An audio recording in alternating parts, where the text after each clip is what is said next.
እርሷን አምኜ ቆርጬ ሲኖ መኪና ደረሰኝ። ከፍ አደረጋችሁ አመስግኑ ይውላል። ክብር ለድንግል ማርያም ይሁን። ይሄ ልጅ የምታዩት ለፊት መጀመሪያ እንደተወለደ መተንፈስ ችግር ገጠመውና ኮማ ውስጥ ገባ። በጨጓራ ህመም፣ በኪንታሮት ህመምና በኩላሊት ህመም ሰቃይ ነበር። ለ3 ዓመት ሙሉ ያለ መድኃኒት መንቀሳቀስ አይችልም። አሁን ይሄው ከካንሰር ነፃ አርጋኛለች ነው የምትለው እህታችን። እልል ብላችሁ አመስግኑላት። እግዚአብሔር የተመሰገነ ይሁንልን። ማርያም ይሄ ልጅ የምታዩት ለፊት መጀመሪያ እንደተወለደ መተንፈስ ችግር ገጠመውና ኮማ ውስጥ ገባ። ከባህር ዳር ነው የመጣሁት።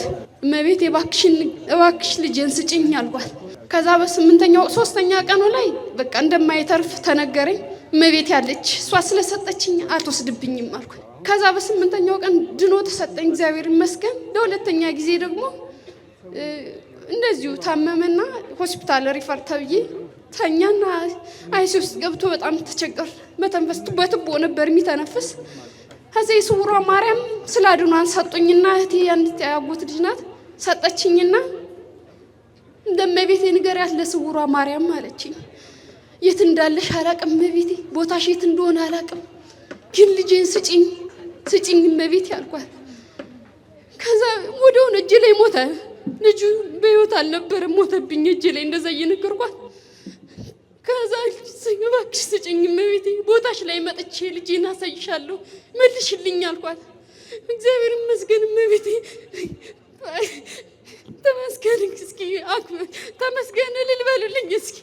ሰጠኝ ለኔ ደረሰች፣ ለእናንተ ትድረስ። እግዚአብሔር ይመስገን፣ መብራን ትመስገን፣ ተመስገን። ጸሎት አድርጌ ከጨረስኩ በኋላ የእመቤቴን የስውሯ ማርያም ስለ አድኖ ፊት ለፊት ቁጭ ብዬ ስልኬን ከፍቼ እርሷን እያየው ቲክቶክ ስጎረጉር የመኪና ዕጣ የሚላየሁኝ። ከዚያን በተቀመጥኩበት ጸሎት ቤቶኝ እናቴ ስውሯ ማርያም ይህንን ነገር አንቺን ብዬ ከቆረጥኩ እንደሚሳካ ምናለው አንቺው አሳኪው ብዬ በቲክቶክ ላይ ያንን ነገር ቆረጥኩት። ከዚያ በኋላ እርሷን አምኜ ቆርጬ ሲኖ መኪና ደረሰኝ። ከፍ አደረጋችሁ አመስግኑ ይውላል። ክብር ለድንግል ማርያም ይሁን። እንግዲህ አሁን ፕሮሰስ ላይ ነው። ሲመጣ እዚህ መጥቼ በረከት ስራ እሰራለሁ ብሏል። አመስግኑለት። ከፍ አደረጋችሁ። እህቴ በአሜሪካን ሀገር ነው የምትኖረው። እዛ በምትኖርበት ሀገር በካንሰር ህመም ትሰቃያለች። እለት እለት ያማታል፣ ሕክምና ትከታተላለች። እኛ እዚህ ሆነን ተጨነቅን። እናቴ ስውሯ ማርያም እባክሽን የምትድንበትን ምክንያት ፍጠሪ ብዬ አልቅሼ ነገርኳትኝ። እንዴት እንደሆነ ሳናውቅ አንደኛው እህታችን ዲቪ ደርሷት ከስውሯ ማርያም እምነቷን ጸበሏን ይዛ እህቴ ካንሰር የምትታመመው እህቷ ጋር ትሄዳለች። እህታችን ጋር እዛ ጸበሏ እምነቷ ቤቷ ገባ። ለዓመታት አልድን ያለው ካንሰር የእመቤቴ ጸበልና እምነት ሲገባ ዳነ ብላለች። ከፍ አደረጋችሁ አመስግኑ። ክብር ለድንግል ማርያም ይሁን። አመስግኑላት። አርሄኩበት ሐኪም ቤት የለም፣ የምታመመው ካንሰር ነበረ።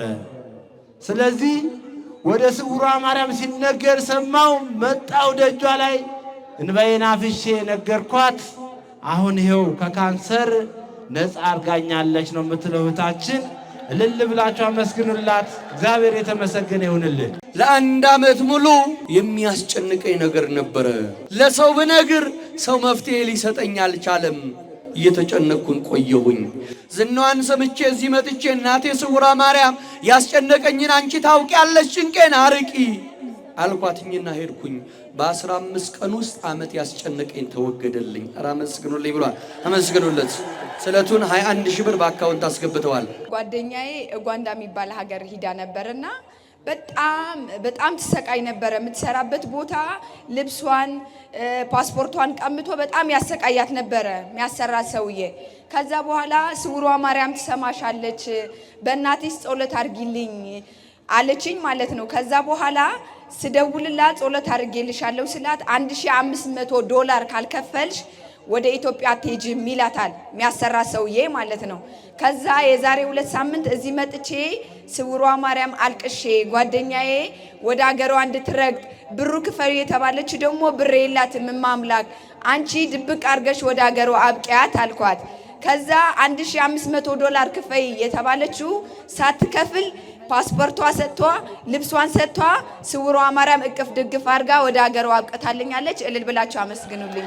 የወንድሜ ልጅ ለ3 ዓመት ሙሉ ያለ መድኃኒት መንቀሳቀስ አይችልም። መድኃኒት ካልተዋጠ ካልተጠቀም በፍጹም አይንቀሳቀስም ነበር። ይህንን ዝናዋን አላውቅም ነበር። በቲክቶክ አካውንቷን አየሁኝ። ከዚያም ሲለደጅሽ አብቂ ብዬ አስገባሁኝ ስለቴን ለክብሯ መገለጫ ብዬ።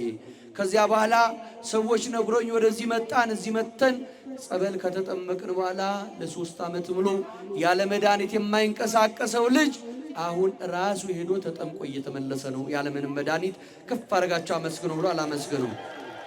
እኔ በራስ ምታት ህመም ለዓመታት ተሰቃይቻለሁና እህቴ ጠራችኝ። እዚህ መጣሁ። ከመጣ በኋላ የራስ ምታት በኃይለኛው ተነሳ። ሰው ማየት አልችልም፣ ብርሃን ማየት አልችልም። በሽቶ በተለያየ ሽታ ነው የሚያመኝ። ለዓመታት ቤተሰብ የሚያውቃልና ለ3 ቀን ታመምኩ። እዚህ ደጇ እንኳን መሳለም እንኳን ቀና ብዬ ማየት እንኳን አልቻልኩኝም። መጨረሻ ላይ እህቴን በቃ ከዚህ አውጪኝ አልኳትኝ። ትቼ በቃ ወደ ሀገሬ ሄዳለሁ ብዬ አሁንም አልተወኝም። 3 ቀን ከቆየሁ በኋላ እንደገና ጓጉቼ መጣሁኝ። እዚህ መቆም አልቻልኩም፣ ተመለስኩኝ። በፍጹም ሰው ቀና ብሎ ማየት የማልችልበት ራስ ምታት ነው። ሁሉም ቤተሰብ ያውቃል። መጨረሻ ላይ በቃ ቅባት ልግዛና ፈሳሽ ቅባት ላፍስበት ብዬ ገዛው። ፈሳሽ ቅባቱን አስቀምጬ እንደዚህ ዛ የተቀመጥኩበት ቤት ላይ ጸበል ነበረና 2 ቀን እዚህም ተጠምቅ ያለው ጸበል በክዳኑ አንስቼ እዚህ ላይ ሳረገው በሚገርም ሁኔታ ያ ስቃይ በሙሉ ከላይ ራቀ። መጣሁኝ፣ አላመንኩኝም። እዚህ ተሳለምኩኝ። እዚህ ሲጸዳ ነበር፣ በፍልሰታ ነው። ምንም ነገር ከላይ ላይ ራቀ።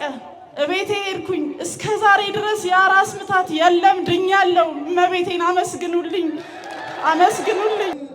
እኛ አባታችን በብዙ ዓመታት ታመው እቤት ውለዋል።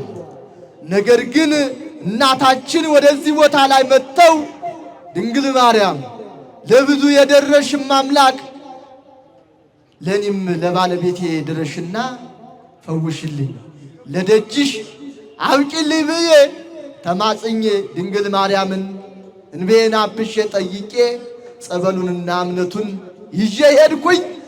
እንደሄድኩኝ ጸበሉንም ጠጣ፣ እምነቱንም ተቀባ። ያ የተጫጫነው መምለቀቅ አደረገው። ሙሉ ለሙሉ ድኖ ይኸው ዛሬ ለደጁ አብቅታልኛለች ድንግል ማርያም። ክብር ምስጋና ይግባት። ከፍ አድርጋችሁ አመስግኑልኝ ይላሉ። አመስግኑላችሁ። ለ8 ዓመት የሳይነስ ህመም አለብኝ። 6 ወር ሙሉ ደግሞ በዚህ በቀኝ ጆሮዬ መግል ይፈሰኝ ነበረ። የማይቋረጥ መግል ከጆሮዬ ይፈስ ነበረ። ስውሯ ማርያም ዝናዋን ሰምቼ መጣሁኝ።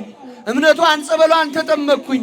እናቴ ስውሯ ማርያም እንኳን ይሄንን ከባዱን ትልቁን የማይቻለውን ችለሽ አሳይተሽኛል፣ እባክሽ ማሪኝ አልኳትኝ። በ2 ቀኑ የ6 ወር የሚፈሰኝ መግል ቀጥ ብሎ ቆመ። አመስግኑልኝ ብሏል። አመስግኑለት። እኚህ እናታችን ደግሞ ሆዴንም ሳምቤም በጣም ጤንኛ ላይ አልነበርኩም። ብዙ ዓመታት ስታመም ቆይቼ አንድ እህቴ ልጅ እዚህ ቦታ ላይ መጥቶ እኔ ሳልመጣ ጸበሉንና እምነቱን ይዞልኝ መጣ። እዚያው ተጠቀምኩኝ። እዛው ገና ጸበሏን ስጠጣ እምነቱን ስቀባ ምልክት አሳየችኝ።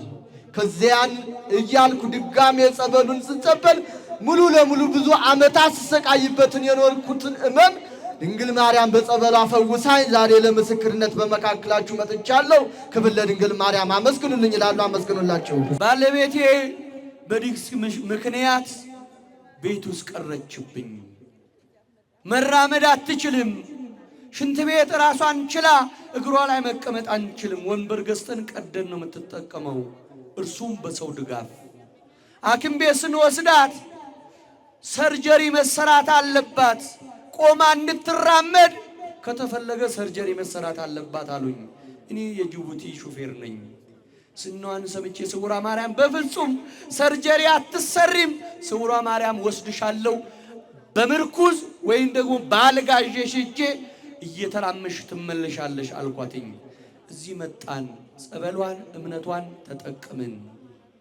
በሰው ምርኩዝ የምትሄደዋ ባልጋ የምትንቀሳቀሷ ባለቤቴ ቆማ መራመድ ቻለችልኝ። 2 ዓመት አትራመድም ነበር ብሏል። አመስግኖ ከፍ አረጋችሁ። ብዙ ዓመታት ወገቤንም እንዲሁም ሰውነቴን ኩላሊቴን ብዙ ህመም ነው የሚያመኝ። ህመሜን ብነግራችሁ እናንተ አታውቁትም። እናቴ ድንግል ማርያም የምታውቀው 4 ዓመት ያህል ቤቴን ልጆችን ትቼ ሐኪም ቤት 4 ወር ያህል ሙሉ ከሐኪም ስንከራተት ቆየው። ነገር ግን ምንም መፍትሄ አላገኘሁም። ድንግል ማርያም ለብዙ መፍትሄ የሰጠች ለኔም ትሰጠኛለህ ብዬ ወደዚህ ቦታ ላይ ተስፋ ሐኪም ቤት ሳጣ መጣው። ድንግል ማርያም አላሳፈረችኝ። 4 ወር ያህል ስሰቃይ ኑሬን ልጆችን ትቼ ይኸው ዛሬ በጸበሏ ተፈውሼ ክብር ለድንግል ማርያም በመካከላችሁ ቆሜያለሁ። አመስግኑልኝ ይላሉ። አመስግኑላችሁ። ነፍሰ ጡር ሆኜ ስኳር አለብሽ ተባልኩኝ። ድንግል ማርያም እንዴት ይህንን ወዲህ ነፍሰ ጡር ሆኜ ይህንን እንዴት ለኔ ሰጠሽኝ ብዬ እዚህ ቦታ ላይ መጥቼ እባክሽ ለብዙ የደረሽ ለኔም ድረሽና ነፃ አውጪኝ አልኩኝ። በሰላምም እንድገላገል አድርጊኝ አልኩኝ። እንቤን አብሼ ድጋሜ በሰላም ተገላግዬ ከዚህም አለብሽ ከተባልኩት በሽታ ነፃ አውጥተሽኝ ልጄን አዝዬ ለምስክርነት አብቂ ብዬ እዚህ ቦታ ላይ መጥቼ ተናገርኩኝ። ከስኳርም ነፃ ልጄን በሰላም ተገላግዬ ይሄው በመካከላችሁ አዝዬ እገኛለሁ። ሁለቱንም የጠየኳትን አስተካክላለኝ። እናቴ ድንግል ማርያም ከፍ አድርጋችሁ አመስግኑ። በጨጓራ ህመም፣ በኪንታሮት ህመምና በኩላሊት ህመም ሰቃይ ነበረ። ዝናዋን ሰምቼ ወደዚህ መጥቼ ስውሯ ማርያም ብዬ ጸበሏን እምነቷን ተጠቅሜ በ3 ቀን ውስጥ ከጨጓራና ከኩላሊት ነፃ ሆንኩኝ። ንስሐ ገብቼ 7 ቀን ድጋሜ ከተጠመቅኩ በኋላ ኪንታሮቱ የሚያሰቃየኝ ተነቅሮ ከኔ ጠፋልኝ። ከፍ አድርጋችሁ አመስግኑልኝ ብሏል። አመስግኑለት።